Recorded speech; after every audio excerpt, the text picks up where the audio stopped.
दोस्तों नमस्कार। मैं आज फिर से सभी के समक्ष दुखी मन से लाइव हुआ हूं, क्योंकि हम आरटीआई के माध्यम से जिला चंबा में हुए भ्रष्टाचार को उजागर करने की भरपूर कोशिश कर रहे हैं।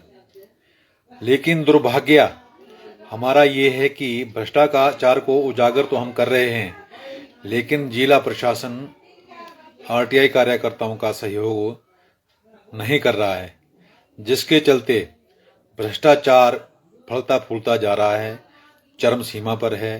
भ्रष्टाचार को कुचलना काफ़ी मुश्किल हो चुका है। भ्रष्टाचार के ऐसे ऐसे प्रमाण हमारे हाथों लगे हैं जिसका आप अंदाजा नहीं लगा सकते हैं।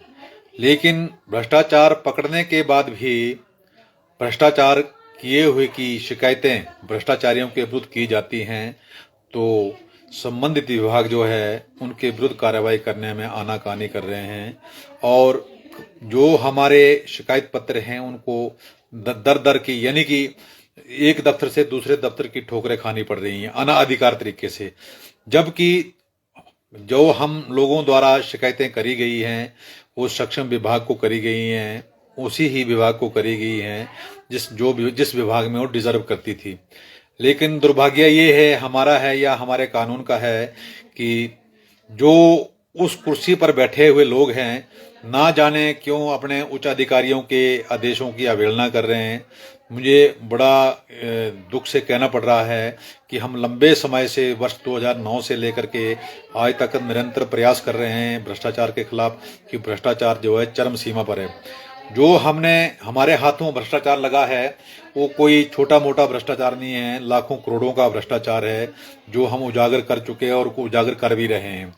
एक समय था वर्ष 2012-13 में जो हमने बड़ी मुशक्कत के बाद जो है, ऐसा उस समय भी हमारे साथ हुआ था कि संबंधित विभाग जो थे कार्यवाही नहीं करते थे शिकायतें करने के उपरांत भी, और भ्रष्टाचारियों को बचाने का भरपूर प्रयास करते थे, जिससे ये प्रतीत होता था कि भी कार्यालय के कुछ कर्मचारियों अधिकारियों का भी उसमें हाथ हो सकता है और उनका भी निजी हित हो सकता है, जिस करके वो कार्रवाई करने में कतराते थे।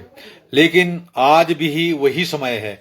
उस समय ये तो था कि कम से कम कुछ ऐसे लोग थे, पुलिस अधिकारी थे, कर्मचारी थे, जो माननीय आदेशों की पालना करते थे, माननीय अदालतों से डरते थे, डर के मारे वो कार्रवाई करते थे। मैं आपको एक छोटा सा जिक्र करूं कि वर्ष 2012-13 की बात है, हमने एक घोटाला पकड़ा था तीसा ब्लॉक में, जिस घोटाले के अंतर्गत जो है तीसा ब्लॉक को जलाया गया था, और उसी ही वो हमारी ही शिकायतें थी, जिस आरटीआई में वो भ्रष्टाचार पकड़ा गया था। तो उसमें हमें उस समय में भी मुशक्कत करनी पड़ी थी। तो जिला चंबा में हम अदालतों के उस पाप की गठरी को उठाकर, जो किसी ने पाप किया था जिसको हमने एकत्रित करके अपने पास रखा था, जो पाप किए हुए कागज पत्र थे सारे हमने आरटीआई के माध्यम से लेकर के जो है हर न्यायालय में न्याय पाने के लिए पेश किए। लेकिन बड़े खेद की बात है कि जिला चंबा में पुलिस प्रशासन द्वारा हमारा कोई सहयोग नहीं किया था। जब हम डायरेक्ट पुलिस के पास शिकायतें कर रहे थे तो कोई सहयोग नहीं किया था। तो हमें माननीय न्यायालय चंबा का जो था रुख करना पड़ा था। तो मैं सल्यूट करूंगा। मुझे याद है कि जिला चंबा में उस टाइम हमारे सीजीएम जसवंत सिंह ठाकुर जी हुआ करते थे। मैं उनको सल्यूट करता हूं। उन्होंने हमारी एक छोटे आदमियों की फरियाद को सुना था और उन्होंने जो है उस केस को 156 तरीके करने के लिए जांच परख करके हमें विश्वास दिया था कि क्यों नहीं हुआ केस। तो उन्होंने इस केस को दोबारा से पुलिस अधीक्षक चंबा को जांच करने के आदेश दिए थे। तो और उस 156 में जो कार्रवाई हुई थी उसमें काफी लोग अक्यूज बने थे, और वो जो हमारे पास पुलिस की जांच रिपोर्ट आई है उसमें करोड़ों की रिकवरी है, जो 13 से लेकर के आज तक जो है वो खड़ी है।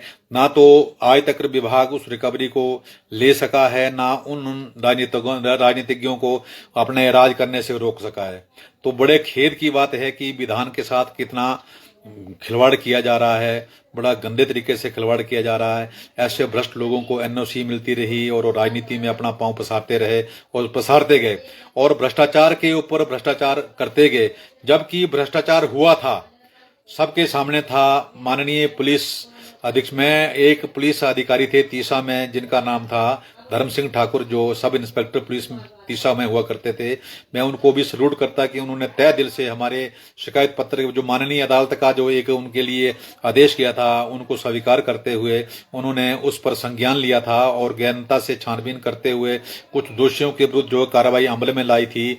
और ऐसा किया था कि उन्होंने जो भी जांच योग्य प्रमाण थे वो मूल दस्तावेज एकत्रित करके उन्होंने नियमों अनुसार जो है कार्रवाई अमल में लाई थी और दोषियों के विरुद्ध जो है चार्जशीट तैयार की थी, जो माननीय अदालत में आज भी विचाराधीन है। जिस चार्जशीट के अनुसार मैं देख रहा हूं कि उसमें अभी फैसला तो माननीय अदालत में लंबे समय से जो है पेंडिंग पड़ा हुआ है, उस पर फैसला तो माननीय अदालत ही करेंगी, लेकिन पुलिस जांच रिपोर्ट और माननीय हमारी जो फॉरेंसिक लैब के विशेषज्ञ होते हैं, जो अपनी लैब होती है हस्तलेख प्रयोगशाला जो है, उससे भी दोषियों को दोषी करार देते हुए जो है उनको दोषी करार दिया है, लेकिन फिर अभी तक उनके ऊपर कोई भी कार्रवाई नहीं हुई। ऐसे ही मामले आज भी हमारे जिला चंबा में हमने कई विभागों से पकड़े हैं और वो मामले जो हैं सक्षम कार्यालयों को दे रहे हैं, सक्षम कार्यालय उन पर गहनता से छानबीन नहीं कर रहे हैं।